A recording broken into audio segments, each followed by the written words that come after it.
বাংলাদেশের আনাচে কানাচে হাট বাজার থেকে মাছ বাজার পর্যন্ত সব জায়গায় দালাল বাটপাড়া থাকে, সেটা আমরা খুব ভালো করে জানি।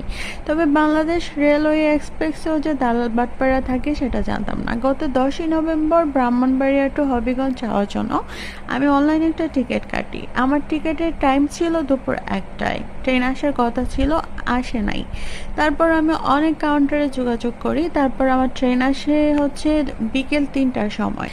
আমি একটু পরপরই কাউন্টারে যোগাযোগ করছিলাম যে কখন ট্রেন আসবে, তারা আমাকে কোনো কারেক্টলি টাইম দিতে পারে নাই যে অ্যাকচুয়ালি ট্রেন কখন আসবে। তারপর 3টার সময় হচ্ছে ট্রেন আসলো, মানে আমরা যারা টিকিট কেটে বসছিলাম ট্রেনে তার থেকে বেশি মানুষ ছিল দাঁড়িয়ে ট্রেনের মধ্যে। নিঃশ্বাস নেওয়ার মতো অবস্থায় ছিলাম না, এক একজন, মানে এত ভিড় ছিল।